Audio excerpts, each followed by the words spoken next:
So welcome everybody, and welcome Shulamit Bruckstein of House of Taswir, founding director, who commissioned the work of Sherif El Azma that we are seeing around us, O Father of Youths, Cairo Out of Perspective. And today we will talk a little bit about this project, which was produced in 2009 and has quite an impressive history. What is particularly interesting is that it was created before the revolution of Tahrir Square, but especially maybe the video gives an impression of the issues that led to the protests of January 2011. We see a generation that is in many ways lost, we can say, struggling with the expectations of society, with narrowly defined notions of masculinity, and struggling with the impossibility to find a meaningful existence. And these were the grievances that were leading in the revolution of Tahrir Square. We see in the video a group of young men moving through a dystopic urban landscape with half-built ruins of different architectural projects. They move without a seeming purpose. We can't really place them. How are we to understand these young men and their position in this landscape? Charlotte Bank, I'm really privileged and I'm very happy really that after 10 years of keeping this beloved work, I have to say, for me, in Berlin, that we are able to do this today despite the COVIDian condition. And Sherif El Azma, I wished you would be here. I was greeting you especially. I hope you can follow us afterwards. And the question you ask, I find this work of extreme, in many senses, extremely significant.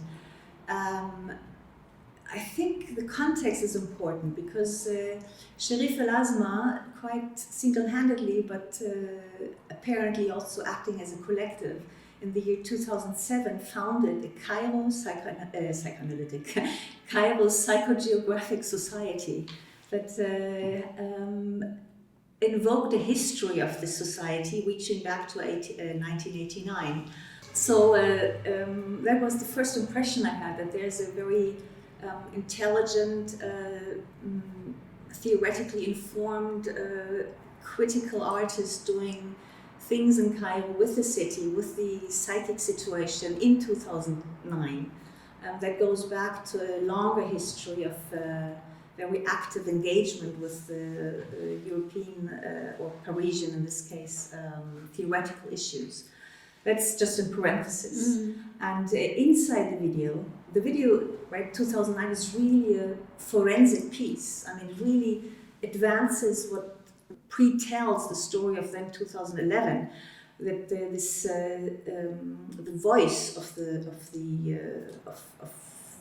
one speaking speaks from within the psychiatric ward and the city, and a kind of reflection, a meta-theoretical reflection on architecture in the framework of this psychogeographical situation. And there's a very distinct reference to a kind of, you could say, effeminized, homoerotic, like male appearance that is very much at odds, we could say, with the generation of the fathers. This kind of O Father of Youth is definitely also a generational issue between fathers and sons, of standing up or not. And this whole question, O Father of Youth, I haven't felt myself lately, I've come to my end, is has really a very touching and very personal dimension, which then becomes, of course, very political and very forensic. And Yes, and not to forget that this work was shown in 2009 in the Gropius Bau in the Taswir Exhibition, which I curated.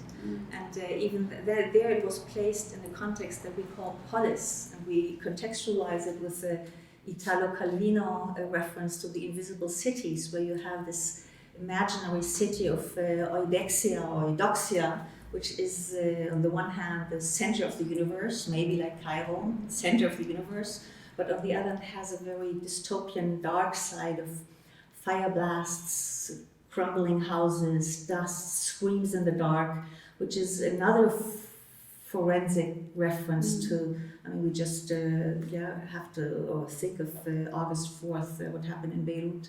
So to take that reference in 2009 to place this video, this context is a kind of dystopian foretelling of a story that in uncanny ways has unfolded. So I think of this work as a very, very important work of a psychogeographical, like it's a video and a maquette, and also this combination, we can speak about it a bit more. Maybe what's the combination of an architectural maquette done by hand, by a group of friends in Cairo, like totally autonomous, without any budget, really. And I think this is a very interesting aspect of the work also, that it's this, it's something that was created without an institutional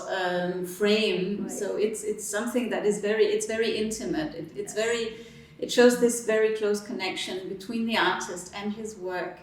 And there's at one point in an interview, I think also he referred to a feeling or an idea that Cairo was an extension of his own body, or Cairo became his body. And this is it's something very close. It's a very, very intimate relation. And I think this is also, you can see it in the right now video. We see how family, friend, brothers and friends are in one room putting this model really by hand, piece by piece, every house of this enormous, I mean there's so many of them in the maquette, like putting them one by one by hand. And then of course this whole idea, Cairo is my body and my body is Cairo, belongs to this psychogeographical fantasy of also what you see here, the kind of autostrada is of course then related to the bloodstream of the body and also to the hormones of the body. Remember how Sherif to more or less bourgeois German audience like pointed to the governmental area and saying this is an area where the hormone testosterone is very, very present. And then you see these out of proportions like governmental buildings. It's a very, as you say, it's a very intimate engagement of,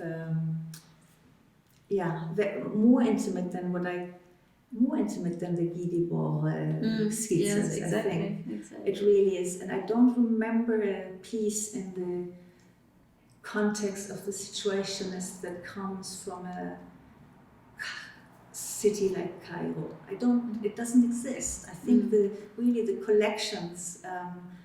Being interested, the media art collections in Europe should really be very interested in this work because it's a unique reversal of perspective of Europe and so-called Middle East.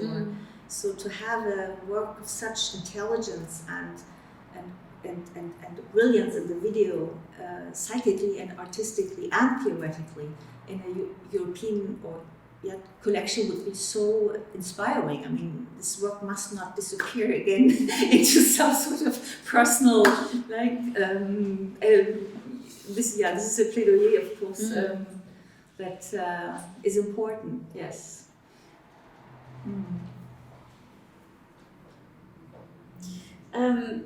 If we just go back a little bit to what I mentioned in the beginning, to this the connection of the work with the grievances that eventually led to the revolution.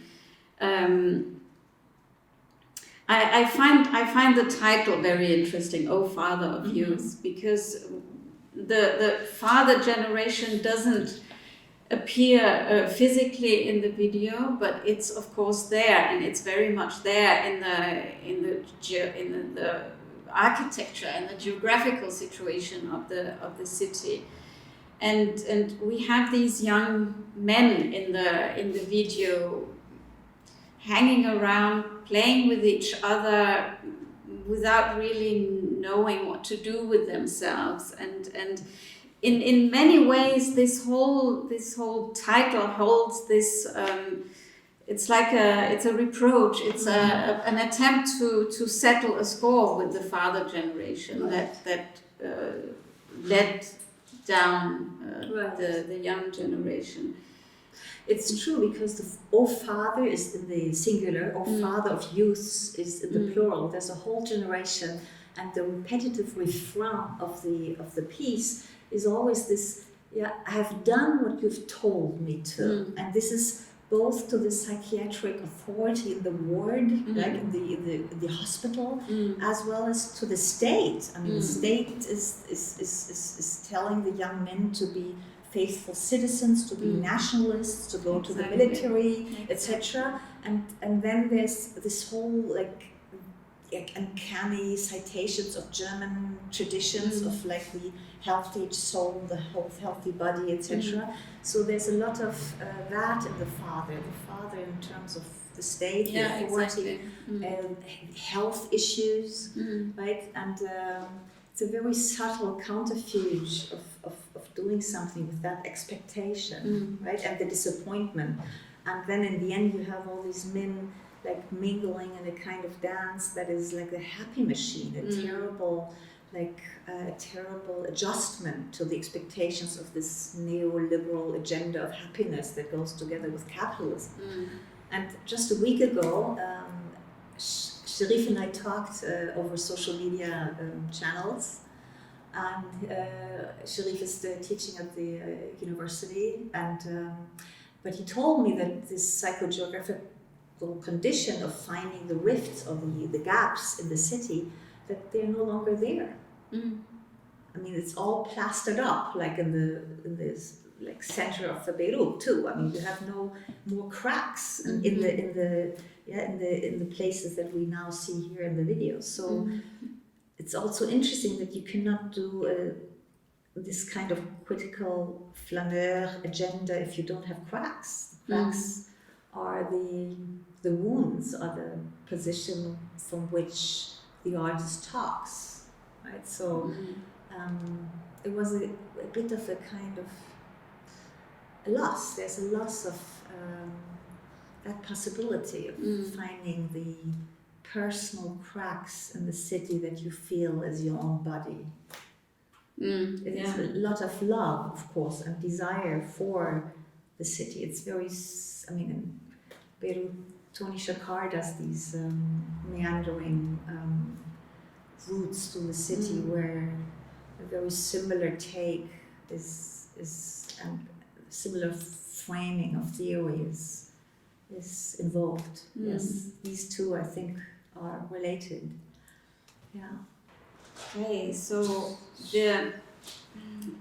if we just come back to the video, the way it ends with this line of young men, and it's all very colorful. There's this psychotic smile on everyone's face, and this fake happy atmosphere.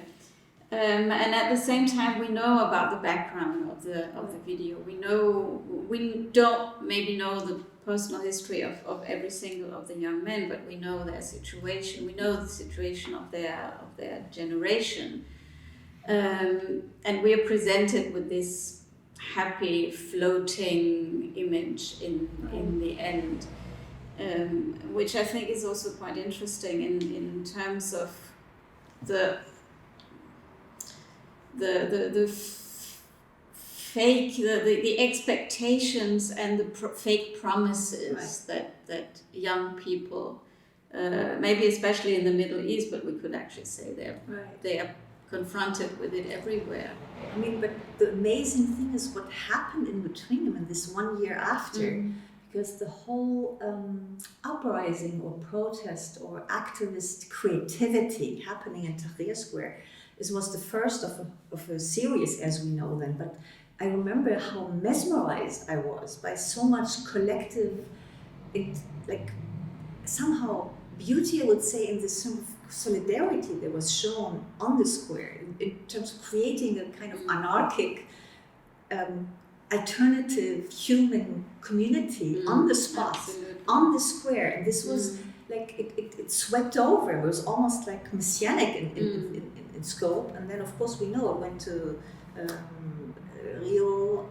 Yeah, and then afterwards it of course ended. Also, it was there in Gezi in 2015. Of course, it was the same. It was a Tahrir energy, and this is something that is interesting to keep in mind when you see this video, because this is so retained and sort of as if you're waiting for your chance to do something other than expected, and the expected thing is the psychotic smile machine that is in the end. But if we see Tahrir Square like a year later, it becomes this authentic, like true solidarity between people with all sorts of mechanisms or like structures like schools or first aid or artist activities. It was just, it's so heartbreaking what happened to it, and especially then when we think of Damascus. And I mean, it's really like it remains this reference for us also personally, for Sherif, I'm sure, for so many of us, which almost was like a foretaste of something that can somehow no longer be recalled. I mean, for Istanbul, it's the same. And it's in the system of Tahrir showed that it's possible. So and we so it's something very unique, I think, no, in the last 10 years. And I think for many people at that time, I remember talking to some Egyptians, and they said they were so surprised that it could happen in their society. And at that time they said, well, no matter how this will end, we know that we have a power. We know we can rise up, and we know we can create a solidarity. We know we can create a space of connectedness. Now, of course, seeing that now is we are asking where did it go? Where did this connectedness go? But maybe what you did here in this exhibition also, Shalom, with the naked cities, together with Salah Saouli. We are an art lab in Berlin. It's one of the most interesting off spaces, I think, in Berlin, doing things like this. I mean, you not by chance connected it to works by Tamam Azam, which very much takes the ruins of the city and sort of shows it in a kind of color that you would imagine there would be a future different than what you see now. It's a dystopian reference to messianism that is no longer possible. I mean, in a way, you know, it's like a ruined hope, which is itself significant, because maybe you hope it what ruins it all, because you then get into another kind of ideological track. So it's a dystopia that is deeply humane. So you connected it also. Rabia Mroya is not by chance in this exhibition. You have a very strong threefold artistic position in this exhibition, and Sherif El Azma is very well placed here, I think. It's also you gave it two full rooms with all these maquettes. They have such, each of them has such significance. You have the cemetery. The cemetery in the video is very significant because it is the place where the voice asks itself what's the relationship between an object and its environment. Yeah, what kind of environment does an object create? And the object here is the cemetery and the very specific graves that actually are centering around themes of death and the dead and the undead. it's interesting how the video goes in and out of architectural theory also, and how it doubles its own media perspectives. No, it's like the other day when Siegfried Zielinski was here of the media department, sort of to talk about how intricate the relationship is within the work of the different medias. Yeah. And you have you don't see it now, but you have the old city, or the part where the artist lives, and the house of the artist is in the model, which is interesting. And then there's this governmental part and the new Cairo, the modern part. The way you placed it, you curated this, of course, before the window. It's really beautiful. You get a shadow of light. It's what we wanted to do was also to get this impression of moving through a city landscape, and it's not. Some of the maquettes are a little bit close to one another, so you have to weave your way around it, and we wanted to create this feeling of moving between different neighborhoods, different quarters. Yes. That each of them, of course, has a completely different significance. I mean, there's the very popular part with the old city, old living quarters, and then the governmental, this urban highway that always cuts through a city wherever they are placed. And what we wanted to do with this exhibition was also to create a dialogue between the three artists and their works of much of it the dystopian part of a city, but also the hope, and that is also what Tamam Azam is very adamant about. But in a way, the dystopia might even be more interesting at the moment than the hope, because of the fact that as a point in history something happened that actually is no longer retrievable, and that gives you a kind of space for the imagination that is, I think, very strong in a city like Cairo. And it would be lovely to invite Sherif back into this model at a future occasion. It would have been interesting to have him as part of this conversation. It will be the next stage where the object will go. Let's hope we can continue this conversation with him. That would be the best way to in a venue that take is it to the next stage. Exactly. To the next venue. Yes. Thank you very much. Thank you, Charlotte. Thank you. Thank you, Shulamit. Thanks.